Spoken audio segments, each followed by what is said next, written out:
देख रहे हैं द आज़ाद आवाज़ में आपके साथ डॉली पांडे। आपके मुद्दे, आपकी आवाज़। मध्य प्रदेश में पंचायत चुनाव का भी गुल बज चुका है। द आज़ाद आवाज़ की टीम ग्राम ग्राम घूमकर ग्राउंड जीरो कर रही है। इसी क्रम में हमारे साथी विवेक सिंह ठाकुर द्वारा लिया गया जिला पंचायत के वार्ड नंबर 3 के प्रत्याशी रचना व उनके प्रतिनिधि बलराम सिंह भित्री का देखिए साक्षात्कार। नमस्कार, आप देख रहे हैं द आज़ाद आवाज़, आपके मुद्दे, आपकी आवाज़। मध्य प्रदेश में पंचायत चुनाव के प्रथम चरण का मतदान को 6 दिन शेष रह गए। द आज़ाद आवाज़ की टीम लगातार 15 दिनों से ग्राउंड जीरो और प्रत्याशी मिला रही है। इसी क्रम में आज हमारे साथ हैं वार्ड नंबर 3 से जिला पंचायत सदस्य पद के प्रत्याशी रचना सिंह और उनके प्रतिनिधि बलराम सिंह भित्री। नमस्ते दीदी। नमस्ते दीदी, क्या समस्या आपको देखने को मिली जनता के बीच में? बहुत सारी समस्याएं देखने को मिली हैं, जैसे सड़क बहुत ज़्यादा ख़राब है, या अपनी सरकारें जो योजनाएं बनाती हैं उन तक नहीं पहुंच पा रही हैं वो, या बच्चों की पढ़ने की बहुत समस्याएं हो रही हैं, स्कूल में सारी व्यवस्थाएं सही से नहीं है, शिक्षा की, ये सारी बहुत समस्याएं हैं उनको। जिला पंचायत अध्यक्ष की सीट महिला के लिए रिजर्व है और जो वार्ड नंबर 3 की सीट थी वो पुरुष के लिए रिजर्व थी। क्या वार्ड नंबर 3 से आपको इस बात की लीड है कि क्योंकि जनता बता रही थी कि मैं सदस्य नहीं, मैं अध्यक्ष को चुन रही हूँ? हाँ। तो ये इसके अलावा आपको एक चीज़ बतानी होगी, जनता से आपने लगातार एक हफ्ता जनसंपर्क कर रही हूँ, तो इसमें आपको रिस्पांस कैसा मिल रहा है? बहुत बढ़िया रिस्पांस मिल रहा है, बहुत अच्छा। सब लोग बहुत अच्छा रिस्पांस दे रहे हैं, पसंद कर रहे हैं हम लोगों को, बहुत बढ़िया लगा मैं। तो बलराम भाई साहब राम राम। राम राम जी, सभी लोगों को राम राम। भाई साहब, आपके बारे में लोग कह रहे थे कि आप तो पिछले 2-3 साल से सक्रिय थे। मैं आपके चैनल के माध्यम से सभी लोगों को नमस्कार करता हूं, और लोगों का जो प्यार है, जो आप कह रहे हैं कि लोग, तो मैं उनके बीच में बराबर रहा हूं, उनकी समस्याओं से बराबर रूबरू रहा हूं।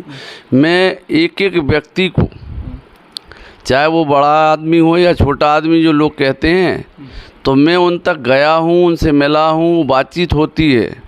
तो यही जनता का प्यार जो आज दिख रहा है वो मुझे मिल रहा है, जो मेरी मेहनत है, जो उनके साथ मेरा रिश्ता है।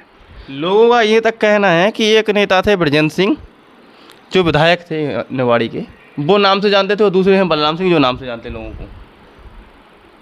देखिए, अगर आप जनता में पूर्ण मेहनत और लगन के साथ काम करने जाते हैं, तो आप व्यक्ति को नाम क्या, शकल क्या, ये सब बता सकते हैं कि ये फलाने व्यक्ति हैं।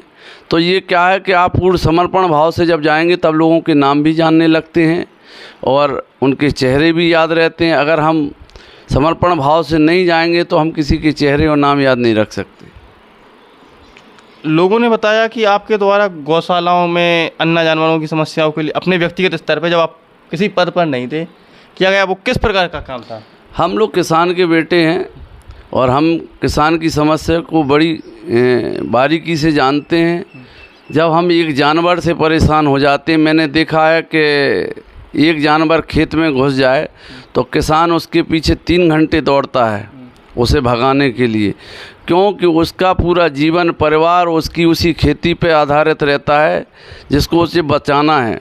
तो उनकी जो समस्याएं थीं कि जानवरों की छुट्टर होने की वजह से वो क्या है कि सो नहीं पाते थे, रात भर खेतों में रहते थे। कई लोगों की तो उसमें अनहोनी घटनाएं भी घट चुकी हैं। तो मुझे लगा कि इनकी मदद करना चाहिए, तो मैं उन लोगों के बीच में गया। कई गांव ऐसे हैं जिनके मैंने 200-200, 250-250 जानवर जो है उनको अच्छी जगह पहुंचाया है, जहां जानवरों को भी खाने की सुविधा मिली, सब कुछ मिला। यही लोगों का प्यार है।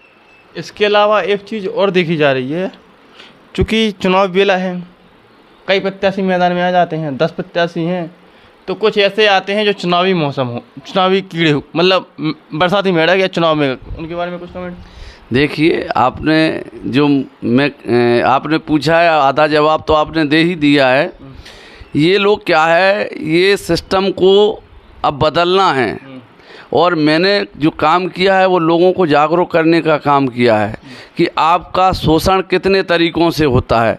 जो 20 दिन में चुनाव के बीच में आना, चुनाव लड़ना, ये एक शोषण ही तो है।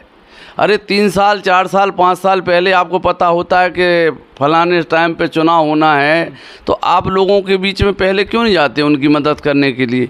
क्योंकि उन्हें पता है कि जनता के बीच में जाना पड़ेगा तो अपने 4 काम छोड़ने पड़ेंगे, उनकी मदद करना पड़ेगा। तो वो चाहते नहीं है ना, वो तो ये चाहते हैं कि 20 दिन में हमारा कोई सिस्टम बैठ जाए और हम बन जाएं, यही उनका उद्देश्य होता है।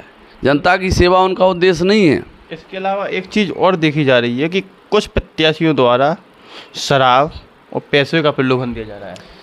मैं चैलेंज करके कहता हूं कि एक व्यक्ति मेरे नाम से ये कह दे कि मैंने एक शराब की बोतल भी किसी को दी है, मेरा उद्देश्य शराब की बोतल बांटना होता तो मैं शायद इतने समय पहले से लोगों के बीच में ना होता।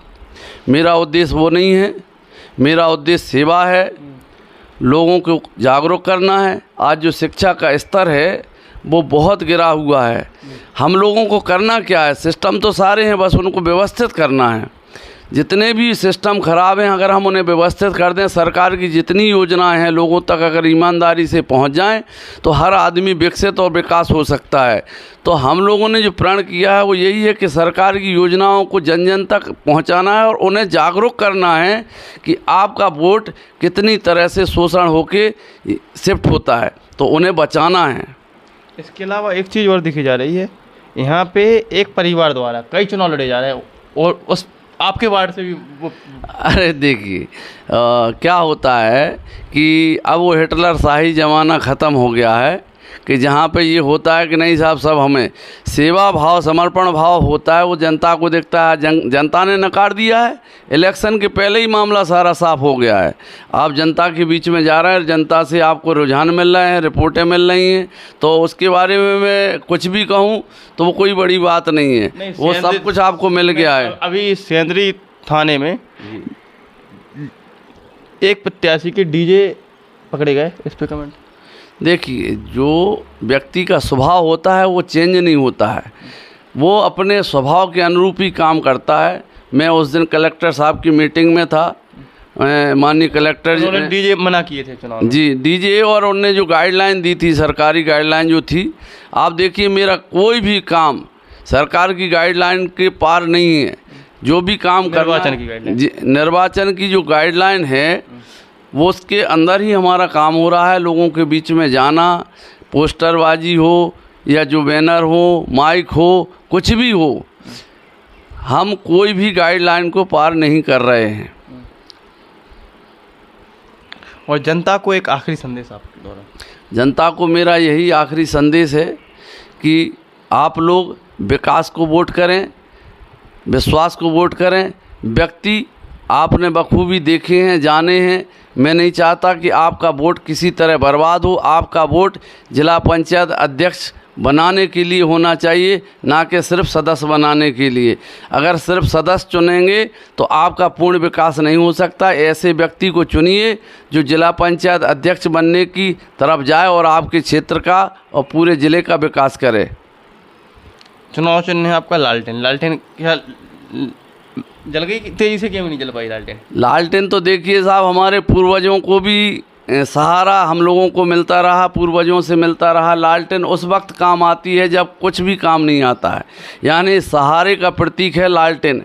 तो उजाले का प्रतीक लालटेन, तो जीवन में उजाला होता है हमारे। इसी तरह लालटेन चुनाव चिन्ह जो मुझे मिला है, लोगों के जीवन में भी जिला पंचायत चुनाव के माध्यम से मैं उनके विकास में उजाले को आगे बढ़ाऊंगा।